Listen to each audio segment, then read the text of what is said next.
Visiting hours ended at 9. I am not visiting. I am auditing your species.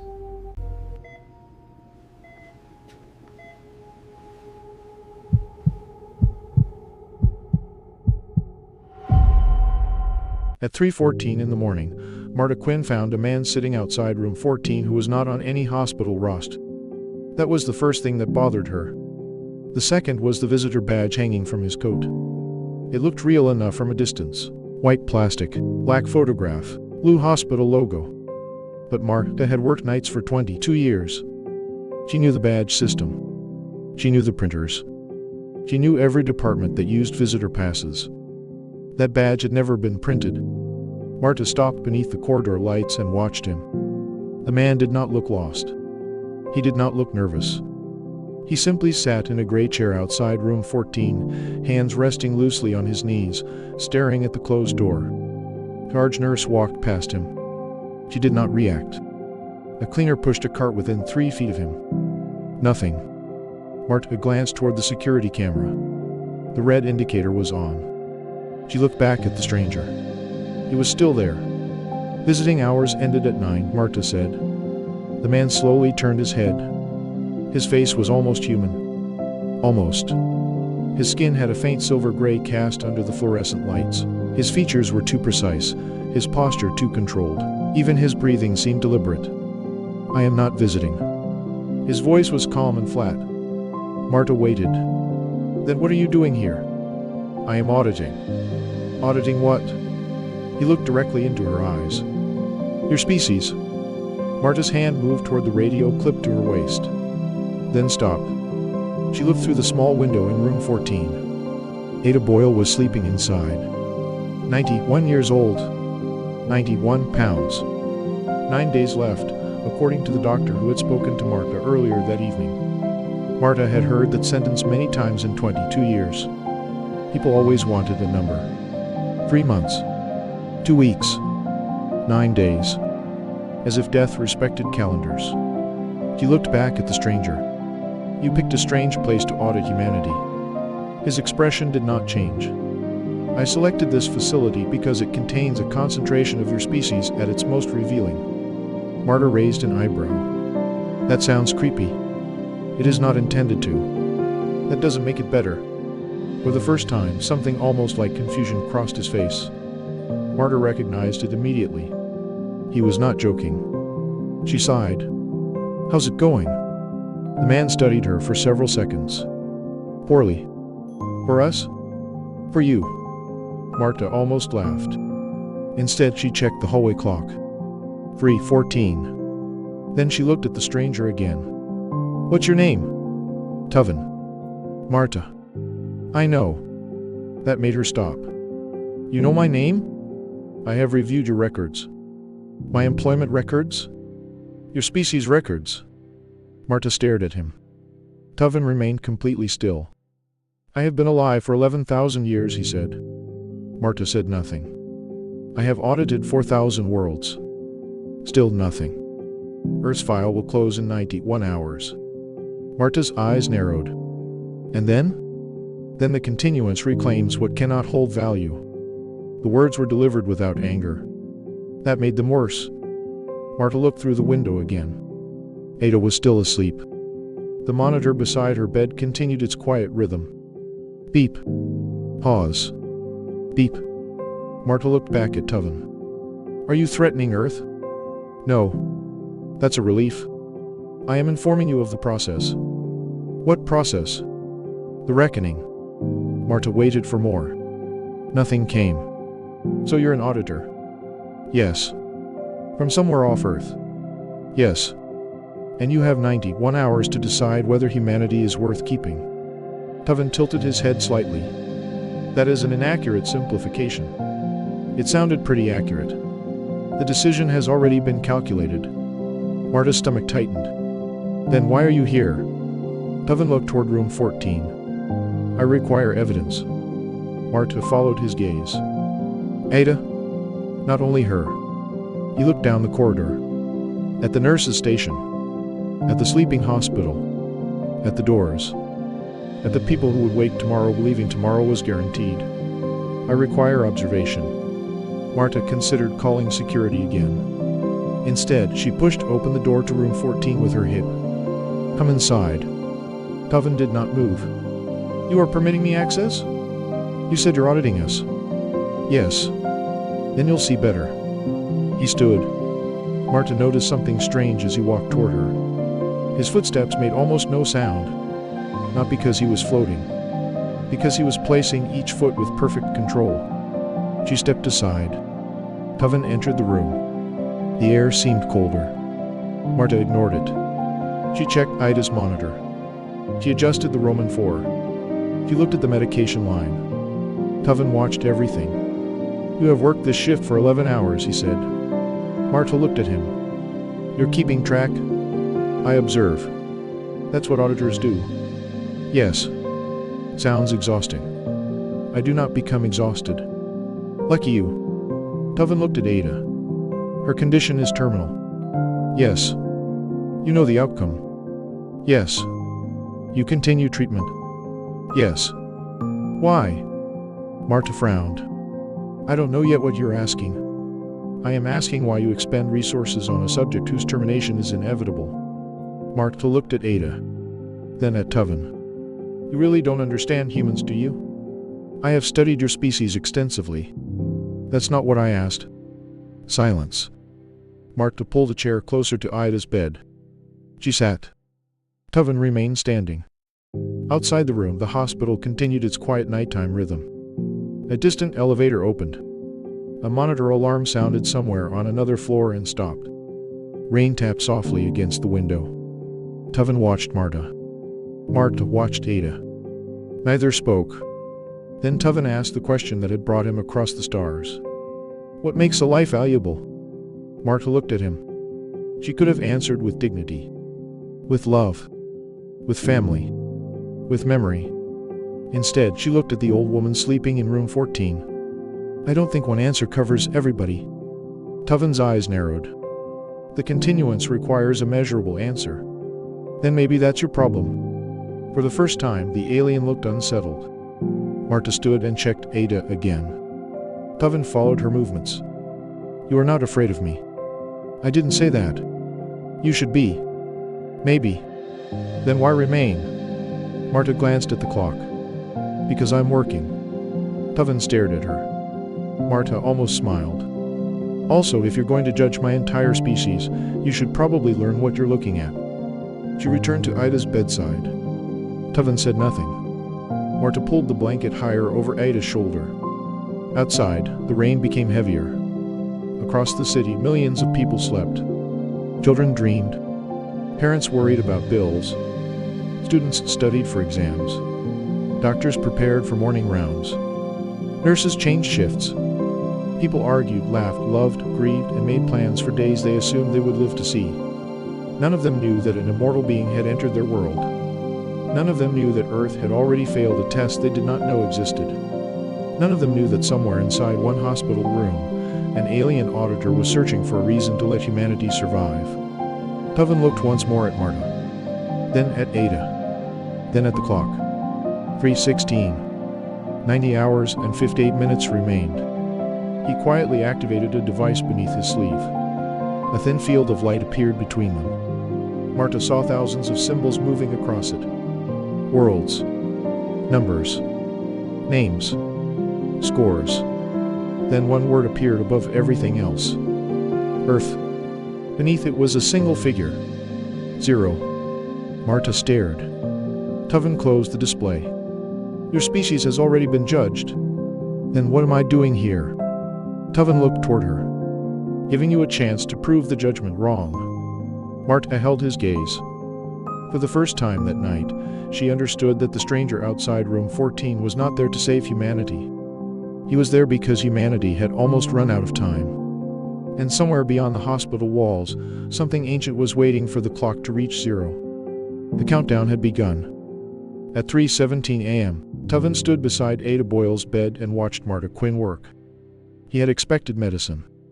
He had expected procedures, machines, and measurable outcomes.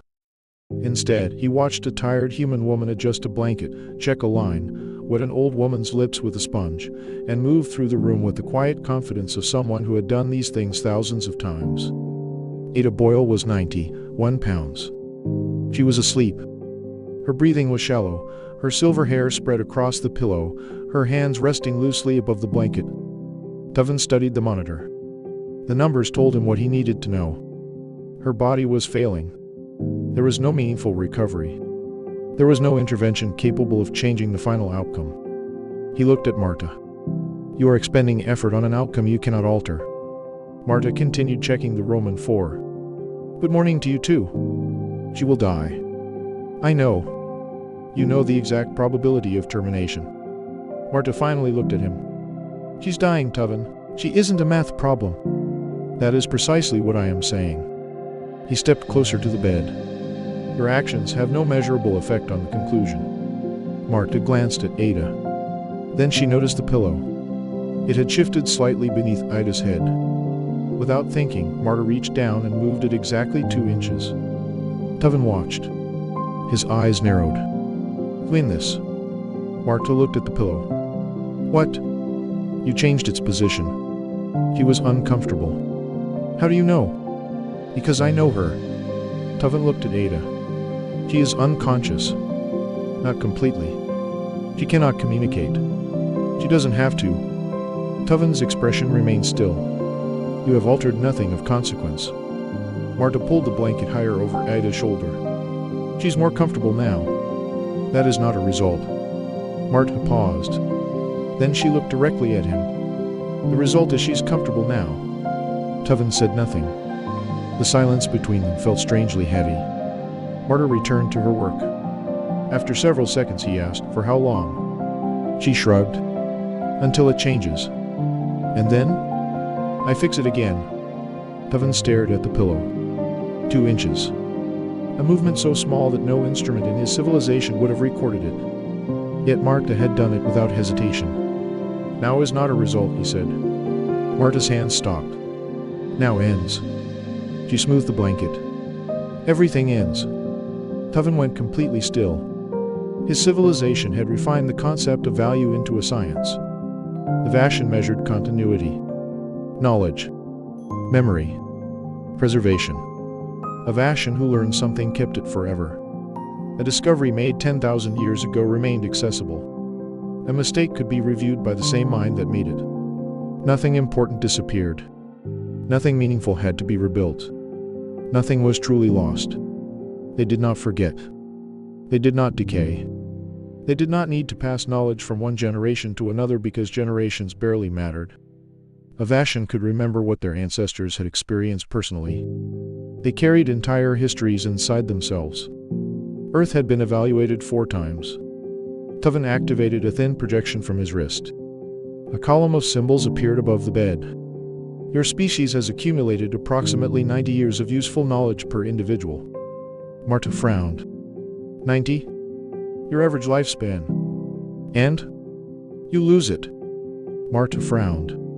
When someone dies, their accumulated experience disappears with them. Not all of it. Tuvren looked at her. Enough. He dismissed the projection. Your species is a bucket with no bottom.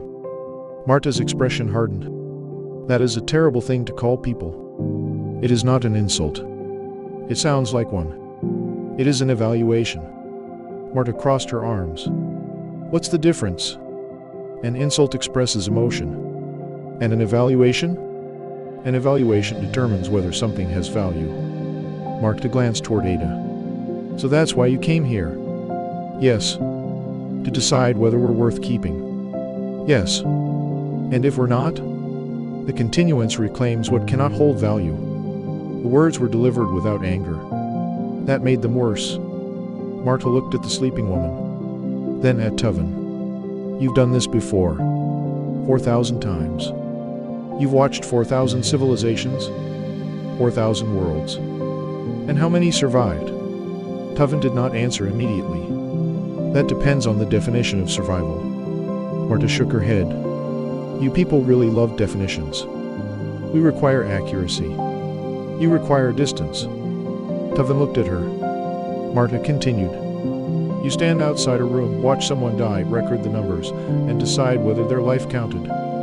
That is not what I do. Then tell me what you do. I observe. And then? I report. And then someone far away decides. Yes. Marta looked almost angry now. Have you ever touched someone you were judging? Tuvren hesitated. No. Held their hand? No. Sat beside them? No. Changed a pillow because they looked uncomfortable? No. Marta nodded. Then you don't know what you're judging. Tuvren stared at her. Something unfamiliar moved behind his eyes. Not anger. Not confusion. Something closer to uncertainty. He looked at Ada again. Does she know you are here? Marta shook her head. She's asleep. Then she cannot know that you moved the pillow. No. Then there is no social reward. No. There is no recognition. No. There is no improvement to her long-term survival. No. Tuvren's voice became quieter. Then why? Marta looked at Ada. Because she's here. Tuvren said nothing. Marta adjusted the monitor lead. She doesn't need to earn comfort. Tuvren watched her. She is going to die. Yes. You know that. Yes. You continue anyway. Yes. He looked toward the hospital corridor. For the first time, the building seemed different. He noticed the nurses moving between rooms. A technician checking a machine. A cleaner wiping a floor nobody would remember had been dirty. A doctor reading a chart. Everywhere he looked, humans were spending effort on things that would eventually disappear. He had mistaken that for inefficiency. Now he was not sure. Marta sat beside Ada. Tuvren remained standing. After a long silence, he asked, Who taught you?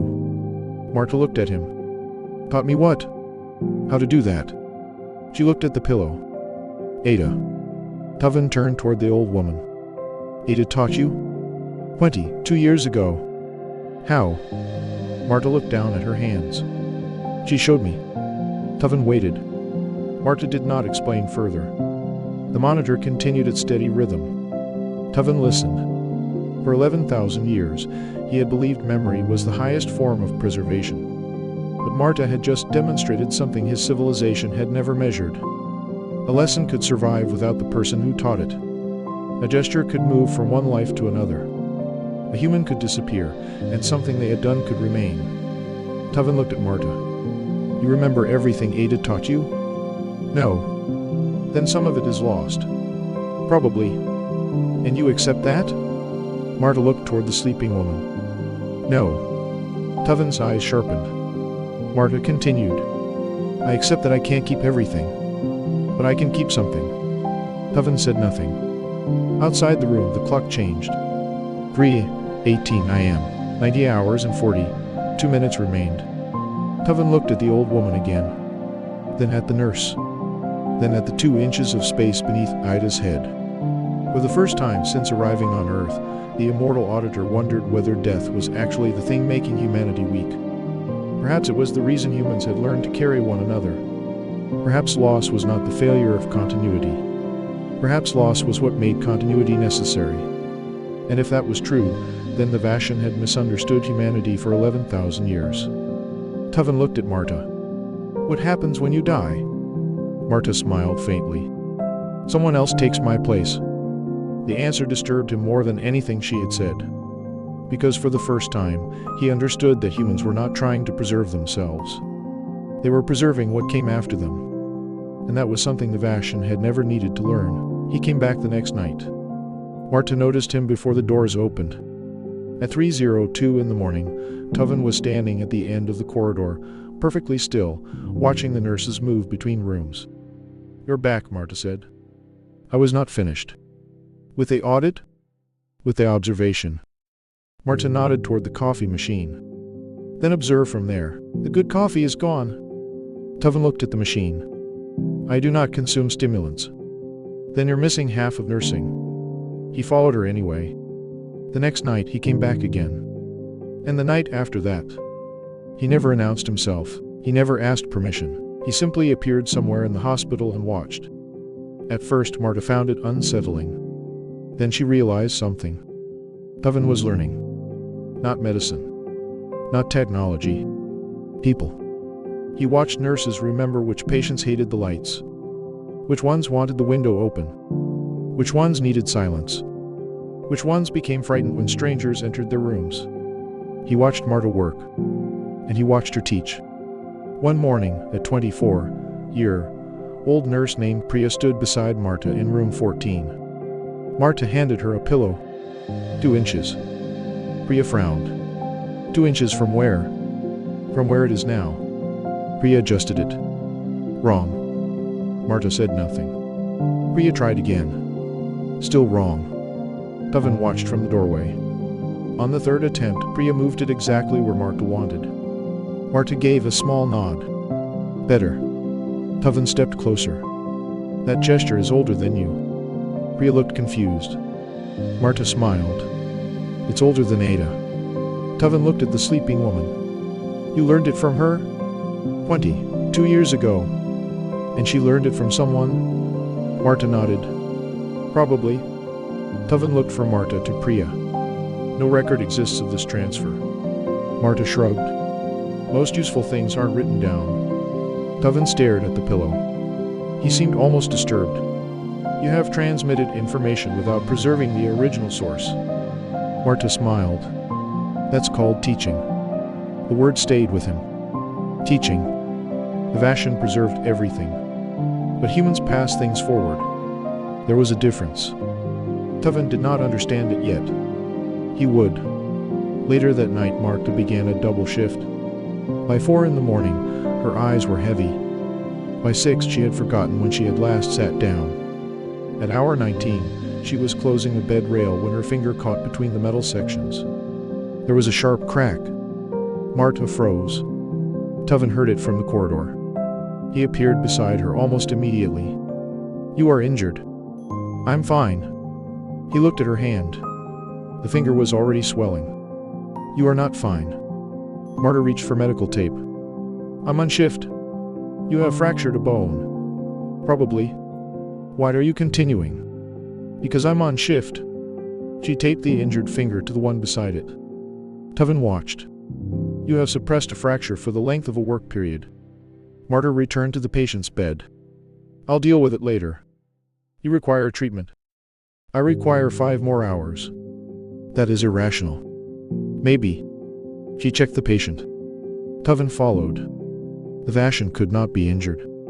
Their bodies did not break in ordinary ways. There were no procedures for working through pain. No traditions for continuing while damaged. No reason to develop them. Tuvren looked at Marta's taped fingers. The Vashan cannot be injured. Marta glanced at him. Lucky you. We have no procedure for continuing while broken. Marta looked at him for a moment. Humans do. Tuvren watched her move to the next room. He followed. At 4 in the morning, the hospital became unusually quiet. Marta finally sat down. Tuvren remained standing. Why did you choose this occupation? Marta looked at the floor.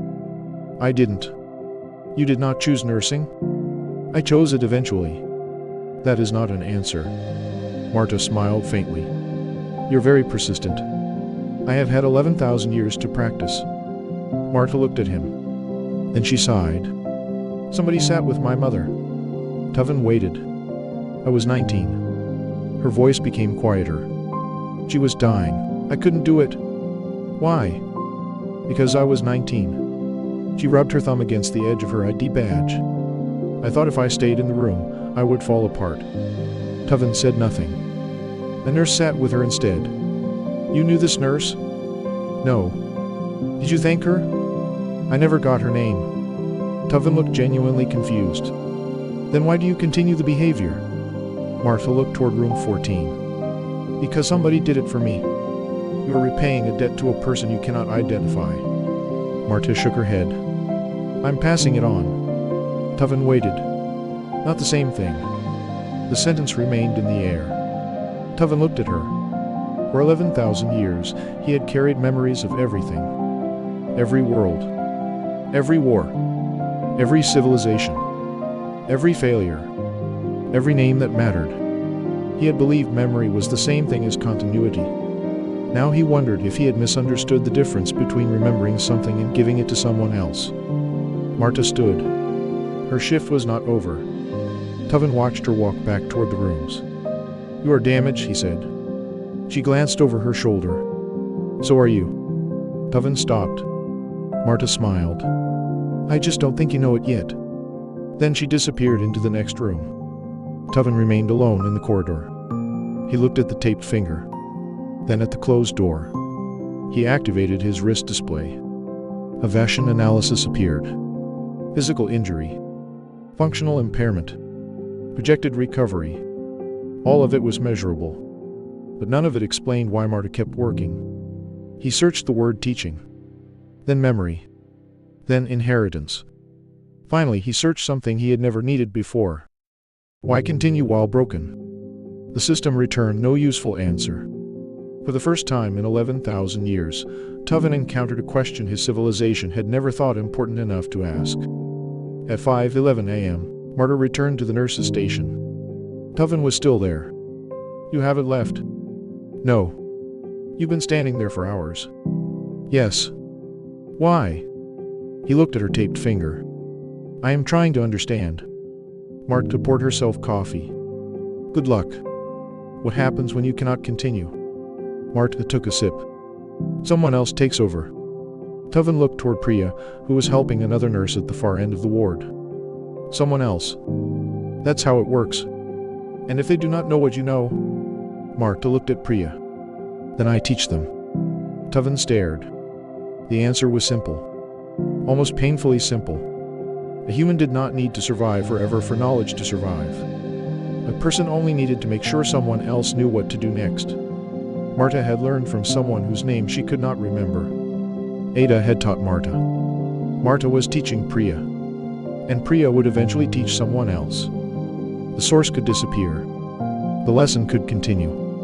Tuvren looked down the corridor. For the first time, the hospital did not look like a place where humans were constantly losing things.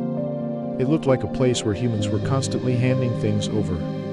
At 6:00 a.m., the morning staff began arriving. Tuvren remained beside the nurse's station. Marta looked at the clock. "I'm going home." "You are returning tomorrow." "Yes." "Why?" Marta picked up her bag. "Because people will still need me." She walked away. Tuvren watched her disappear through the staff doors. Then he looked at Priya. The young nurse was adjusting another patient's pillow. 2 inches. "Exactly right," Tuvren whispered to himself. "That gesture is older than you." For the first time, the words did not sound like an accusation. They sounded like a discovery. Outside, dawn began spreading across the city. 62 hours remained. And Tuvren finally understood that humanity's greatest secret was not what it managed to keep. It was what it refused to let disappear. On the third night, Tuvren asked Marta a question she did not expect. "How many patients have you lost?" Marta was standing at the nurse's station, finishing a chart while the hospital settled into its familiar night rhythm. The question made her stop.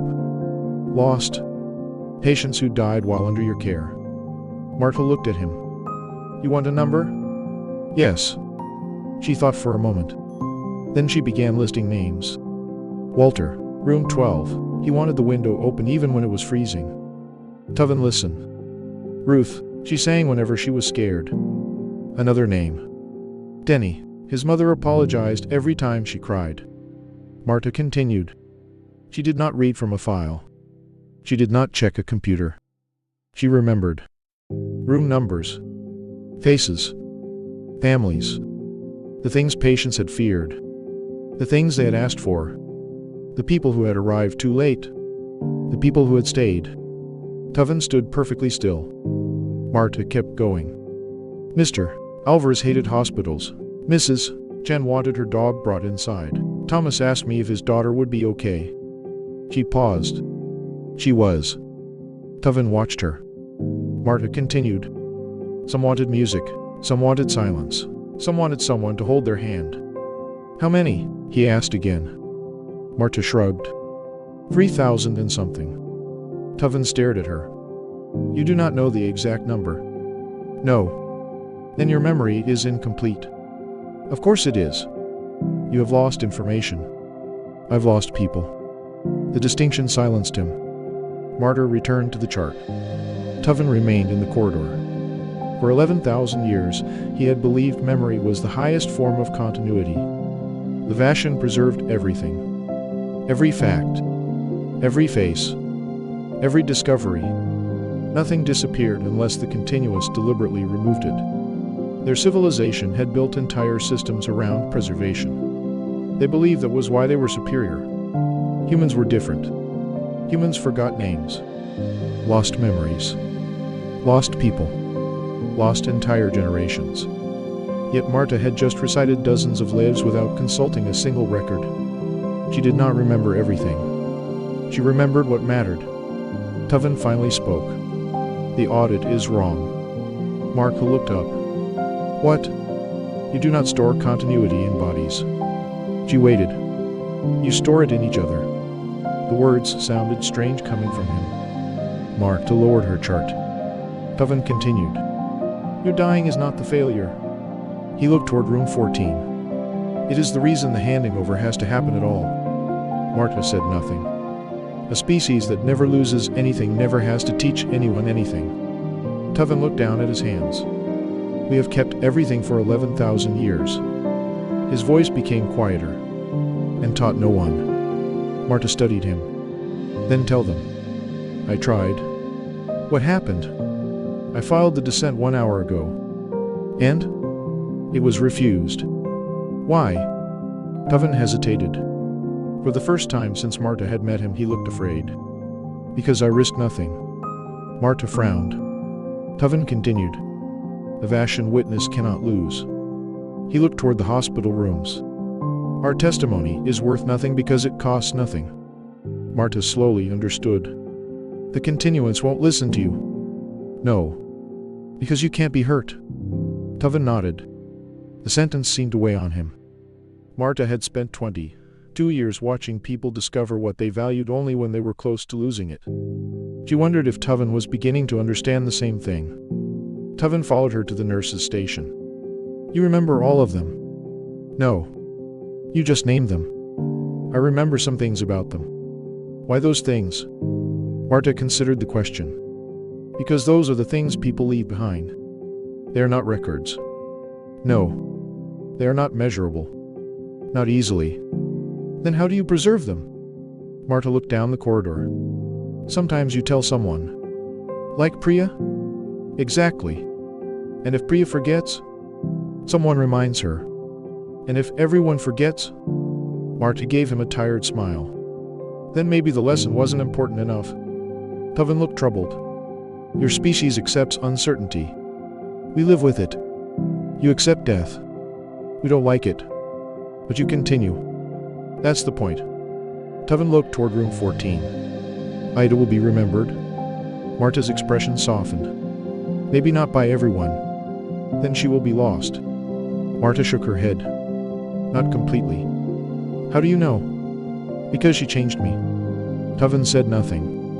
Marta touched the edge of her badge. She taught me something. I taught Priya. Priya will teach someone else. And the chain continues. Exactly.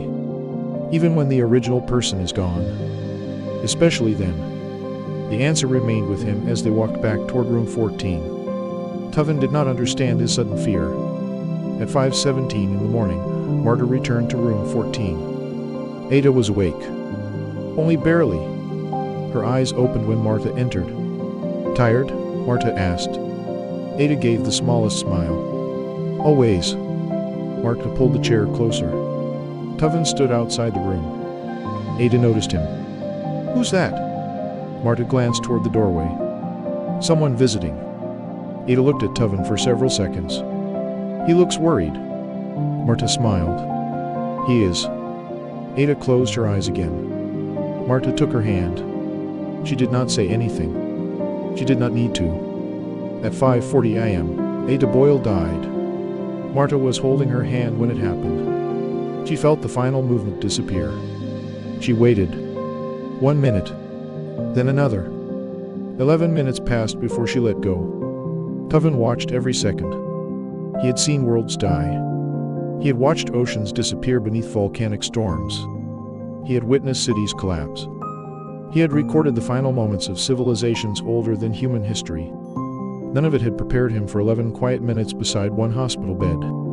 There were no explosions, no alarms, no grand final statement. Only Marta sitting beside a woman who had stopped breathing. Tuvren understood something then. Death was not the opposite of care. It was the reason care existed. He looked at Marta. She was crying silently. But she stayed. She did not run. She did not look away. She simply remained beside Ada until the room was ready to receive the next patient. Tuvren turned toward the corridor. His dissent had been refused. The continuance would not hear him. And he finally understood why. His testimony had never cost him anything. If he failed, he remained immortal. If he was rejected, he remained immortal. If the continuance erased his name, he remained immortal. He could lose nothing. Therefore, according to Vashan law, his testimony had no weight. Marta walked out of the room. Tuvren looked at her. What do humans do when nobody believes them? Marta wiped her eyes. Depends. On what? How much they have to lose. Tuvren looked down the empty corridor. The answer followed him. For the first time in 11,000 years, the immortal auditor understood that the system he had trusted was not asking whether humanity had value. It was asking whether humanity could prove value without losing anything. And humans had never been given that kind of test. Because everything humans loved was already temporary. Tuvren looked toward the dark window. The city outside was beginning to brighten. Morning was coming. The countdown continued. But something had changed. Tuvren was no longer observing humanity from the outside. He had become its witness. And a witness, he now understood, was supposed to risk something when telling the truth. He turned toward the empty room where Ada had been. Then he whispered the words that frightened him more than any threat he had ever faced. I need to become capable of losing. Marta heard him. She did not answer. She simply looked at him. For the first time, the immortal alien looked less like a judge, and more like a man standing at the edge of something he could not control. 9 hours remained. And somewhere beyond Earth, the continuance was waiting for Tuvren to prove that his testimony was worth hearing. At 6:02 in the morning, Tuvren signed away the only thing his civilization had taught him was impossible to lose. Marta found him in the ambulance bay before sunrise. He was standing beneath a concrete overhang, watching rainwater collect along the curb. The hospital behind them was beginning to wake. Day shift nurses arrived with coffee. Doctors crossed the lobby carrying tablets. The night was ending. Tuvren did not turn when Mark approached. You filed it. Yes. The dissent? Yes. And they refused it. Yes. Marta stopped beside him. Then what are you doing? Tuvren finally looked at her. Crying again. She noticed something different in his expression. He looked tired. Not physically. Not yet. Something deeper. You said the continuance won't hear you because you can't be hurt. That is correct. So what happens now? Tuvren looked down at his hands. I offer collateral. Marta's stomach tightened. What kind? He did not answer. Tuvren. Something I cannot recover. Marta understood before he said it. No. He looked at her. You don't know what it means. I know exactly what it means. No, you know the words. You do not know the experience. He looked toward the ambulance bay doors. Getting sick, getting old, it isn't clean. Marta stepped closer. You don't get to romanticize it. I am not. You have spent 11,000 years watching other people suffer. Yes. That isn't the same as suffering yourself. I know. Then don't do this. Tuvren looked at her for a long moment. I watched 4,000 worlds do it. His voice was quiet. I understood none of it until this week. Marta felt something break inside her. Not fear. Something closer to grief. Because she knew he had already decided. At 6:02 a.m., Tuvren filed the collateral. Nothing exploded. No ancient weapon appeared. There was no flash of light. He simply sat down on the curb. Then he stopped breathing normally. Marta crouched beside him. Tuvren? He inhaled sharply. His shoulders tightened. What is happening? Your body, it is changing. I know. No, you don't. His skin had lost some of its unnatural stillness. A faint tremor moved through his hands. His eyes widened. Temperature. Marta touched his forehead. You're warm. How warm? Too warm. He looked at her. Is that dangerous? It can be. For the first time since she had met him, Tuvren looked genuinely afraid. Marta took his wrist. His pulse was racing. Your body is trying to do something it hasn't done before. What? Fight. He stared at her. Against what? Everything. By noon, Tuvren had a fever. By evening, he could no longer stand. 11,000 years of deferred damage had arrived in a single afternoon. His body had been immortal for so long that it had never needed to process ordinary weakness. Now every forgotten injury seemed to return at once. Old fractures. Infections his body had never allowed to develop.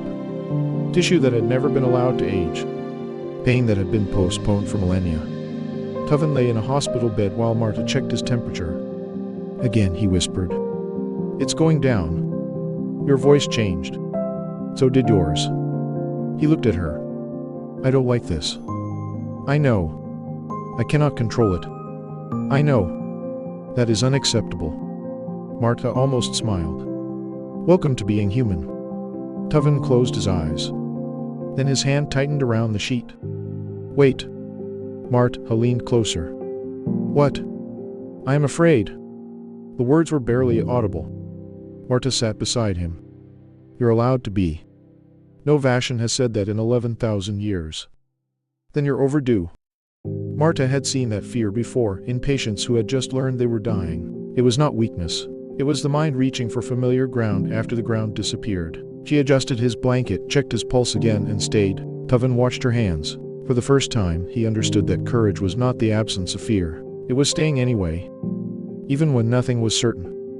He opened his eyes. For several seconds, neither spoke. Then a message appeared on the hospital monitor. The screen went black. A voice emerged. Cold. Distant. Every hospital monitor on the floor activated at the same time. Descent acknowledged. Marta stood. Tuvren struggled to sit up. Continuance. The voice continued. Witness status compromised. Tuvren's face tightened. Of course. What does that mean? Marta asked. The hearing can be dismissed. Why? Because a witness in collapse cannot testify. Marta looked at him. So they found another excuse. They found a rule. That is not the same thing. The monitors flickered. Proceedings suspended. Marta stepped toward the nearest screen. No. The voice continued. Witness unable to provide reliable testimony. Marta looked at Tuvren. He was shaking. Then testify, she said. I cannot stand. You don't have to. I cannot speak for long. Then speak for as long as you can. I may not survive the hearing. Marta's expression hardened. Neither will Earth. Tuvren looked at her. Then he smiled. It was the first real smile she had ever seen from him. Now I understand you. The hearing began in the ward. There was no grand chamber. No throne. No alien courtroom. Only a hospital corridor. Tuvren lay beneath a thin blanket. Priya took his vitals. Marta prepared medication. 8 shift nurses stayed long after their shifts ended. A retired machinist from room 9 dragged a chair down the corridor and placed it beside Tuvren's bed. Nobody had asked him to. He simply did it. Tuvren watched. Why? The machinist shrugged. You looked like you needed a chair. Tuvren stared at him. Another small human action. No reward. No recognition. No measurable survival benefit. Just a chair. Marta sat beside Tuvren. 31 hours passed. She explained every change before it happened. Your fever will probably rise. Your breathing may become difficult. You might feel pressure in your chest. If you panic, tell me. Tuvren listened. You are preparing me. Yes. Why? So nothing surprises you. He looked at her. Does that make it less painful? No. Then why? Marta squeezed his hand. Because you shouldn't have to be afraid of something you don't understand. Tuvren closed his eyes. Above them, 4,000 auditors watched. They had expected humanity to prove its worth through technology, weapons, knowledge, immortality. Instead, they watched humans care for the being who had come to judge them. They watched Priya monitor him. They watched nurses work through exhaustion. They watched a retired machinist offer a chair. They watched Marta remain beside him. The condemned species was tending its own executioner. At the 30th hour, every monitor in the building went silent. Then the continuance spoke. Its voice came from every screen at once. We recorded this world as a bucket with no bottom. The ward became completely still. We did not record what it does with the water. A pause. 4 seconds. There is no field on the form for this. Marta looked at Tuvren. Then at the monitors. Then at the exhausted nurses around her. Then add 1. Silence. Tuvren opened his eyes. The continuance did not answer. For the first time in 11,000 years, the system was calculating something it had never been designed to measure. Not survival. Not continuity. Not preservation. Care. The countdown continued. 11 minutes later, a final message appeared. Reckoning under review. Marta exhaled. Tuvren closed his eyes. Outside the hospital, dawn had returned. At 11:58 p.m. the reckoning was struck. Earth survived. But Tuvren had paid for that survival with something no Vashan had ever willingly surrendered. The certainty that he could never die. And now, lying in a hospital bed, he finally understood why Marta had moved Ida's pillow. Some things did not need to last forever to matter. Some things mattered because, for a little while, someone chose to care. The first thing Tuvren noticed after the reckoning ended was the cold. He stood outside the hospital entrance with both hands inside the pockets of his coat, staring at the pale morning sky while the wind moved across his face. For 11,000 years, cold had been information. A temperature. A measurement. A number. Now it was something else. It was uncomfortable. Tuvren frowned. Marta watched him from the doorway. You're thinking too hard. I am experiencing an unexpected physical response. You're cold. Yes. That's what people call it. Tuvren looked at the sky again. Your species has accepted this for thousands of years. We didn't exactly have a choice. He looked at her. That answer still fascinated him. Human beings had never been given the option of perfection. They had simply learned to live without it. Earth's file had closed. Then it had reopened. Not as a victory. Not as an official declaration that humanity was superior. The continuance had simply discovered that its system had no category for what it had witnessed. The Vashan were still arguing about it. They argued about whether the result should stand, whether the form should be changed, whether care could be considered a form of continuity, whether a civilization could possess value even when its individual members disappeared. Tuvren knew the arguments would continue for years, perhaps centuries. Marta was less interested. She had returned to work. She still worked nights. She still checked medication. She still adjusted blankets. She still noticed when a patient was uncomfortable before they asked for help. And Tuvren stayed. He was mortal now. The transformation had changed more than his body. He moved differently. Before, every movement had been controlled, precise, almost effortless. Now he sometimes moved slowly. Sometimes he needed to sit. Sometimes he became tired. He was learning ordinary things. Cold water. Rain. The weight of his own body after a long shift. The strange exhaustion that arrived at 3 in the morning and made every sound seem louder. He was learning vulnerability. And he was learning something even more important. The pillow. Marta found him beside an empty hospital bed one afternoon. Tuvren had carefully positioned the pillow beneath the patient's head. Marta looked at it. Then at him. 2 inches. I know. You don't. I calculated the distance. You calculated it wrong. Tuvren looked offended. He moved the pillow. 2 inches. Marta shook her head. You're still measuring from the wrong place. He looked at the pillow again. then at the patient, then at Marta. What am I missing? You're trying to solve it. Yes. Stop solving it. He waited. Look at the patient. Tuvren did. The patient shifted slightly. Tuvren adjusted the pillow. The patient relaxed. Marta smiled. Now you got it. Tuvren stared at the pillow. That was not a measurement. No. It was observation. Yes. And empathy. Yes. He looked almost disappointed. Then he smiled. The gesture had traveled farther than he realized. Ada had taught Marta. Marta had taught Priya. Marta had taught Tuvren. The pillow itself meant nothing. The knowledge did. The knowledge survived because someone had handed it over. Spring arrived quietly. The hospital windows began showing green again. For once, Marta was off shift. She had no badge clipped to her scrubs. No chart in her hands. No monitor beeping behind her.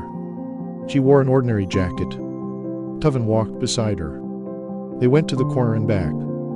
It was not far. Marta had chosen the route because it was far enough to feel like a walk and close enough that Tuvren could manage it. He walked slowly. Marta matched his pace. Halfway there, he stopped. Marta turned. What? Tuvren was looking at a tree. It was not particularly large. Its branches moved gently in the spring wind. Nothing dramatic happened. No strange light appeared. No alien technology activated. The tree was simply there. Tuvren watched it for a long time. It is doing nothing. Marta smiled.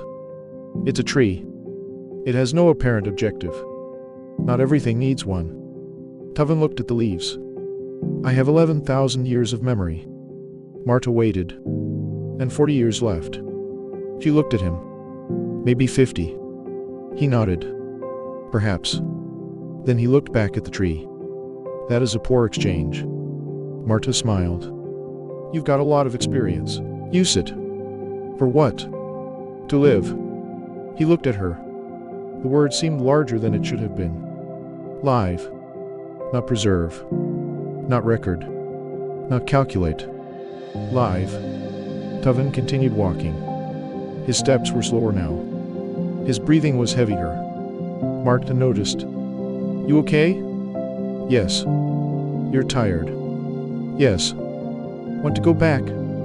He thought about it. No. They continued. The corner was ahead.